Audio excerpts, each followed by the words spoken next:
Soy Andrea Gamarnik. Soy Clara Cantore. Y esto es Música por la Ciencia. Un proyecto para sembrar música en los laboratorios y entrar en la cocina de la ciencia. Un experimento para investigar que tienen en común la música y la ciencia. ¿Podrían estas trabajar juntas? Quizás la música nos puede ayudar a entender cómo se genera el conocimiento científico. Y quizá con la ciencia podamos entender cómo el arte nos ayuda a conocernos. Música por la Ciencia es un espacio colaborativo entre músicos y científicos para contarle a la gente qué hay detrás de la investigación científica.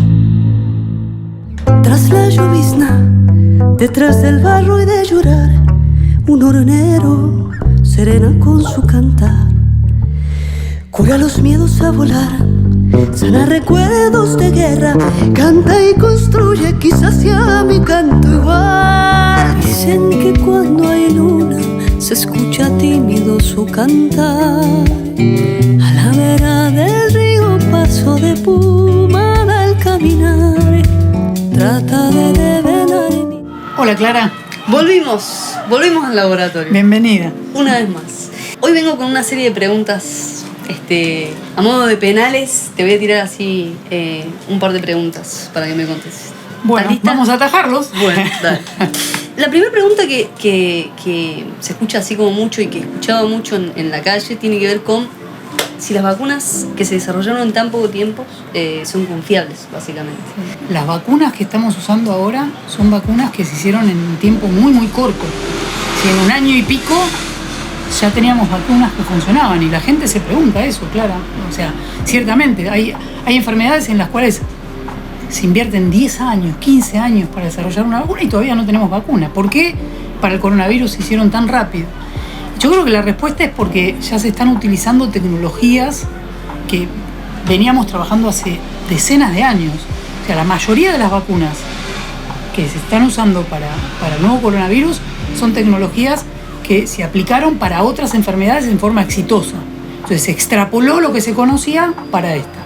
Y por ejemplo, la vacuna que utiliza la tecnología más nueva es la vacuna de ARN, que son las vacunas que se basan en administrar la parte que codifica en este caso a la proteína espícula del coronavirus, pero son vacunas que se venían estudiando también desde hace por lo menos 10 años, 8 años.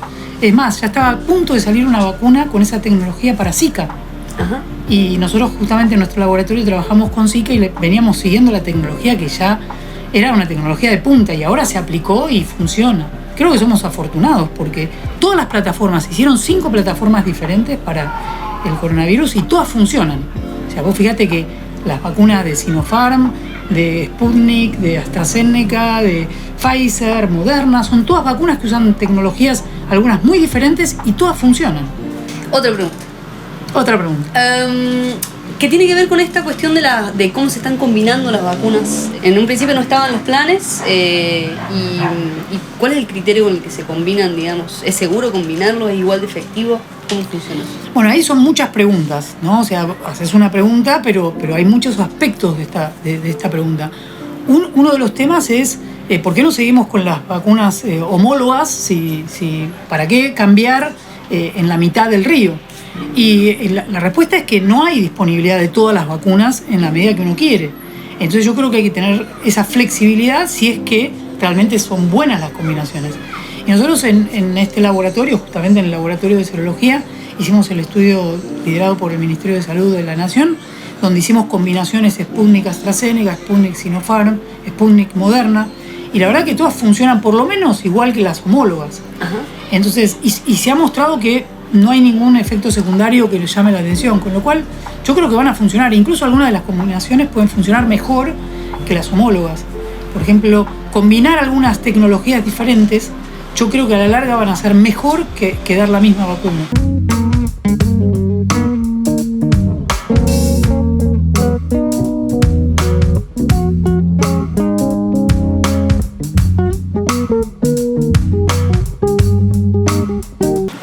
Entre los anticuerpos que se generan solo, digamos, si yo cursé la enfermedad, con los anticuerpos que se generan con las vacunas. O sea, ¿son los mismos? No son los mismos, porque cuando uno se enfrenta al virus genera anticuerpos contra toda la partícula viral y esa partícula viral infecta una célula y gatilla un montón de procesos y el cuerpo está en contacto con todos esos procesos y genera inmunidad contra todo eso.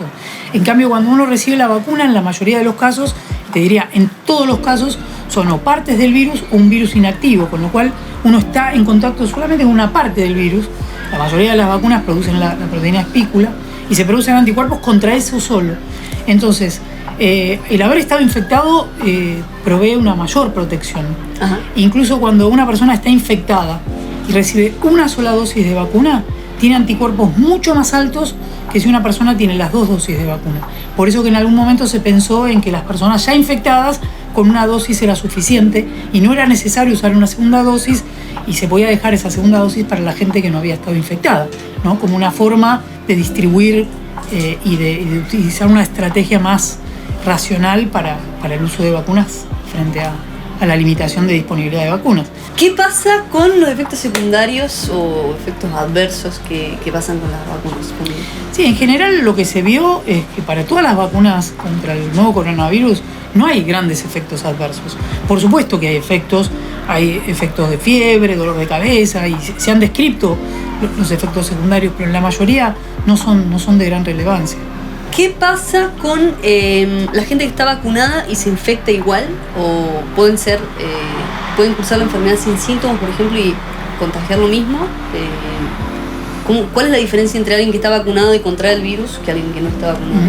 Sí, yo creo que ese es un tema crucial ahora, porque cuanto más gente se vacune, ¿sí?, vamos a estar en una situación donde la mayoría vamos a estar vacunados. Entonces, ¿qué hacemos?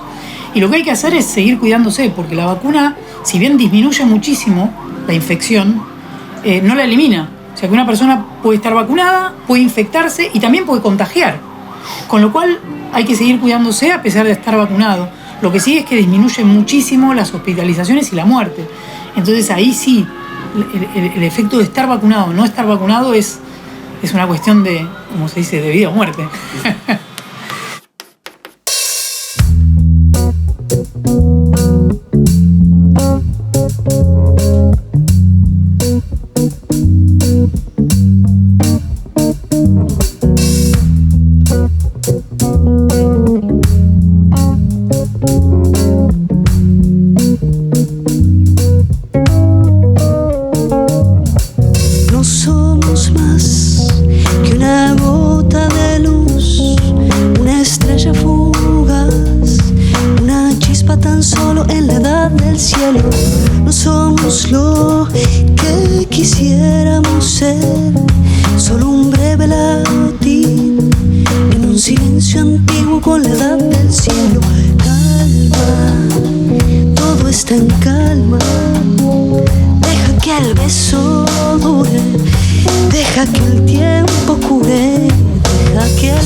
No damos pie entre tanto tic-tac, entre tanto Big Bang. Solo un grano de sal en el mar del cielo. Calma, todo está en calma. Deja que el beso dure, deja que el tiempo cure, deja que el alma tenga la misma edad que la edad del cielo. Calma, todo está en calma. Deja que el beso dure, deja que el tiempo cure, deja que el alma tenga la misma edad que la edad del cielo.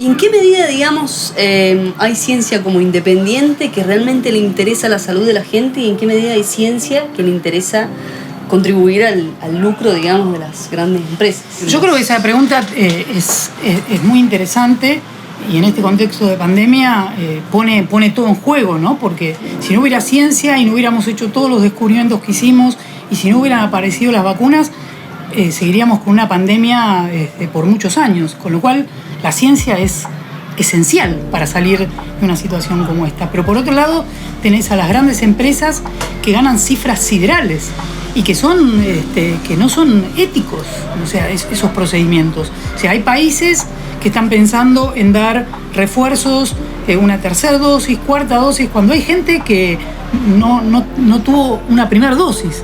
Hay países que han vacunado el 1% de toda la población. Entonces, ¿hasta qué punto uno puede permitir que las empresas sigan lucrando con la salud de la gente sin poner un freno? Y bueno, yo creo que en esa dirección necesitamos un cambio radical, pero los cambios son, no sé, políticos y de alguna forma hay que empezar a trabajar en esa dirección y hay que pensar en una salida más solidaria, más global. Claramente de esta pandemia no se sale fácilmente. ¿Qué pasa con la cuestión de las patentes y la cuestión de la liberación de las patentes? Y claro, bueno, ese es el punto. Ahí pusiste el dedo en la llaga porque las grandes empresas no quieren liberar las patentes. Yo creo que ahí es donde los gobiernos se tienen que poner firmes y definir políticas. ¿Qué sentís? Vos laburaste durante muchos años con dengue, ¿no? Y para dengue, de hecho, que es una epidemia que tenemos acá en la zona, en toda América Latina, no hay vacuna. ¿Cómo ves esta situación donde, bueno, en una situación donde hubo una necesidad tan clara y donde todas las fuerzas se alinearon, se desarrolló tan rápidamente una? ¿Qué sensación te provoca ver que esto tenga una respuesta tan rápida en relación a que algo que se lleva tantas vidas y que es una cuestión así que nos atañe que nos atañe así súper duro y súper claramente, no tenga solución? ¿Vos pensás que esto va a sentar un precedente? Este tema es muy, pero muy importante, Clara, porque estás tocando dos temas simultáneamente. Por un lado, el tema de que para desarrollar vacunas de dengue hay muy pocos laboratorios o empresas que han invertido y se han puesto a trabajar en dengue. Es un tema de países más bien pobres, ¿sí? Y no hubo inversión suficiente para el desarrollo de vacunas para dengue. Entonces, si uno hubiera tenido un montón de inversión hace 20 años cuando la gente ya se moría de dengue, yo creo que tendríamos una vacuna y muy buena vacuna. Pero hay otro tema en relación al dengue, y es que el dengue no existe como un virus del dengue, sino que hay 4 virus al mismo tiempo. Y la vacuna tiene que ser tetravalente, tienen que ser 4 vacunas en una. Entonces, desarrollar una vacuna para dengue no es fácil, ¿sí? Mientras que para el coronavirus fue un desarrollo relativamente sencillo, porque se tomaron tecnologías que ya se conocían, se aplicaron y se tuvo una vacuna para el coronavirus y funcionan. O sea que ahí se combinaron dos cosas. Hubo mucha plata, mucha inversión y el desafío no era el mismo desafío que para dengue. Entonces, en cambio en dengue tenemos las dos contras. Poca plata y un desafío enorme. Bueno, entonces claramente, digamos, para desarrollar ciencia hace falta muchos recursos y una voluntad, digamos, así de conducir las investigaciones en cierta dirección, ¿no? Normalmente, ¿quién financia las investigaciones? Mira, países como el nuestro necesitan tener un sistema científico. Y si bien tenemos buenos científicos, porque hay una escuela de ciencia muy buena en la Argentina, hay muy buenos científicos, yo diría que no tenemos un sistema científico que funcione con una visión estratégica de qué es lo que necesitamos y cómo lo necesitamos. Yo creo que también ese es un producto de estos ciclos de financiamiento y desfinanciamiento de la ciencia, que de acuerdo a quién está el gobierno de turno, funciona o no funciona. Y la ciencia tiene que ser una política de Estado. O sea, debería haber financiamiento para la ciencia en forma sostenida y tiene que haber una planificación. Y creo que esta pandemia nos puso en un lugar donde nos hace reflexionar sobre ese tema a toda la sociedad argentina, de qué es lo que necesitamos y hacia dónde vamos. Y creo que, de hecho, el Ministerio de Ciencia está trabajando en esa dirección y está construyendo plataformas y construyendo proyectos que son estratégicos, justamente lo que me preguntaste. ¿Cómo es hacer desarrollos como el que, por ejemplo, hicieron ustedes en tan poco tiempo y tan limitados de recursos, o sea, con recursos tan escasos? Sí, en realidad el desarrollo que hicimos, y te referís al desarrollo del kit serológico que hicimos al principio de la pandemia, que lo hicimos en muy poquito tiempo, lo hicimos porque hace 20 años que venimos trabajando en virología. O sea que somos un equipo de trabajo que venimos desde hace muchos años entrenándonos no solo para resolver los problemas que estudiamos de dengue, sino para formarnos, para tener criterio, para poder resolver problemas. Entonces, cuando vos tenés recursos humanos que están bien formados, son capaces de afrontar nuevos desafíos. Lo que pasa es que el desafío ese era un desafío para hacerlo a corto tiempo y era una necesidad puntual, pero en realidad no, la innovación atrás de ese desarrollo no fue muy grande. Fue simplemente apuntar los cañones a lo que se necesitaba con un montón de experiencia atrás, que es justamente lo que tiene el CONICET, que forma recursos humanos muy valiosos. Nuestro país tiene muchos recursos humanos que realmente están muy bien preparados. Para hacer innovación, para realmente hacer cosas novedosas, creativas, ahí sí necesitas una gran inversión. Y Argentina, el nivel de inversión es muy bajo. Y en comparación con otros países que son realmente desarrollados, requeriría una inversión muchísimo mayor.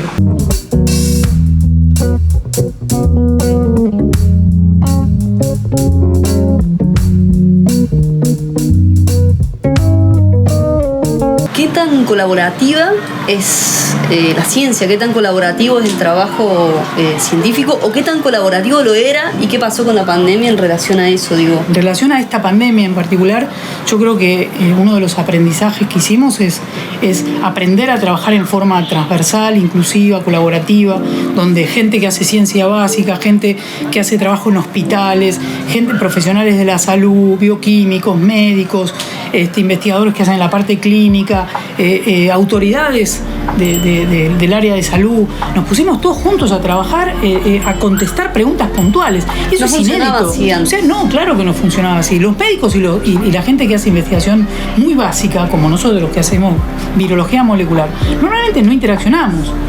Y esta pandemia rompió todas esas grietas, que podríamos decir, ¿no? Acercó a la gente, tendió puentes y nos dimos cuenta que lo que unificó es el objetivo común. O sea, hay un problema, el problema es este. Entonces nos tuvimos que poner todos juntos a pensar cómo resolver el problema sin pensar en las individualidades. Y yo creo que eso es un aprendizaje que tenemos que capitalizar para el futuro. Che, y hablando de individualidades, ¿estás con ganas de volver a estudiar dengue y a volver a lo que era tu investigación de antes? Sí, esa es una pregunta también muy, muy delicada, ¿no? Porque en este momento de pandemia nos pusimos al servicio de lo que era necesario, pero realmente nuestra pasión es hacer ciencia básica y tratar de entender cómo son los mecanismos de replicación de los virus. En el caso de dengue, Zika, es lo que venimos haciendo desde hace 20 años y es mi pasión. O sea que en algún momento vamos a volver a eso. Okay. Pero bueno, gracias, Clara. Bueno, gracias por abrir de vuelta el laboratorio. Te dejamos un poquito más de música. Gracias por abrir el espacio de vuelta, por abrir el espacio a la reflexión y sobre todo por invitarnos a pensar en esta cuestión colaborativa y donde la solución, si no se piensa colectivamente, es medio difícil encontrarla. Así que gracias por abrir el espacio. No, gracias a vos, porque la verdad que interaccionar interdisciplinariamente también nos abre la cabeza y nos hace pensar en formas diferentes. Así que gracias por la música. Bueno, gracias por la ciencia. Hoy te busqué en la rima que duerme todas las palabras. Si algo callé es porque entendí todo, menos la distancia. Acompaña el proyecto del que formamos parte, que se llama Música por la Ciencia, un proyecto que pone la música al servicio de visibilizar el trabajo científico, colaborativo y solidario, y descubrimos que es el camino a través del cual la música cobraba un sentido mucho más grande. Así que un poco el sentido de participar de este momento tan alucinante, era contarles eso, compartirles eso y decirles que los esperamos para que compartamos ahí ese espacio de construcción colectiva que se llama Música por la Ciencia. Y ahora sí, ya libres de las expectativas. Estás buscando direcciones en libros para cocinar. Estás mezclando el dulce con la sal. Vas procurando informaciones en unas cajas de metal. Estás comprando el mundo en un bazar, mirando superhéroes,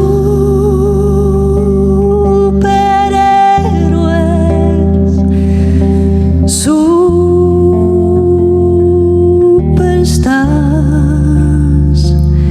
Te sientes súper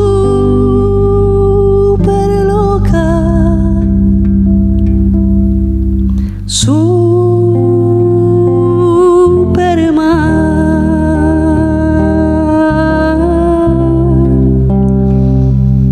Superman.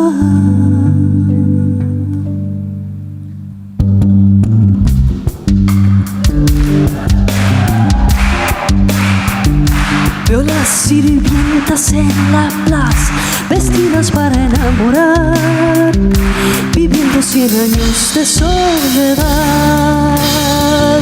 No pasa nada, nadie pasa, solo una banda militar, desafinando el tiempo y el compás. Entonces mírame a mí, tratando que se muevan esos pies, bajo la luz, flotando hasta el amanecer. No te quedes en casa porque el baile va a empezar. Quiero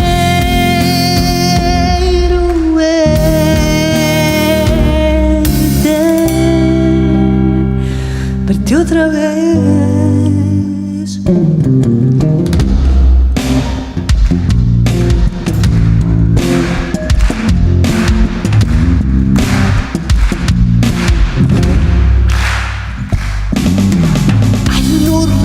Monstruo con peluca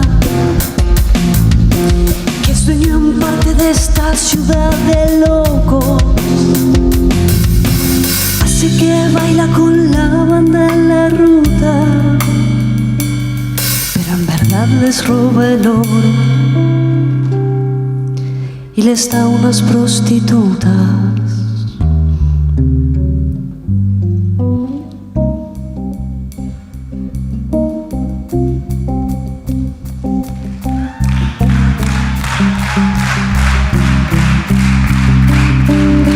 Estás limpiando las cenizas de nuestro breve carnaval.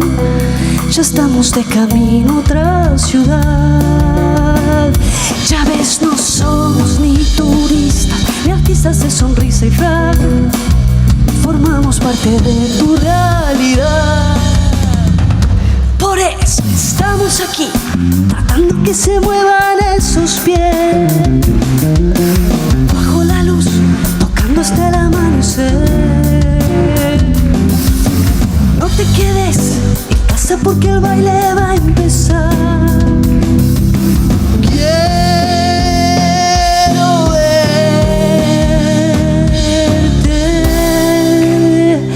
verte otra vez.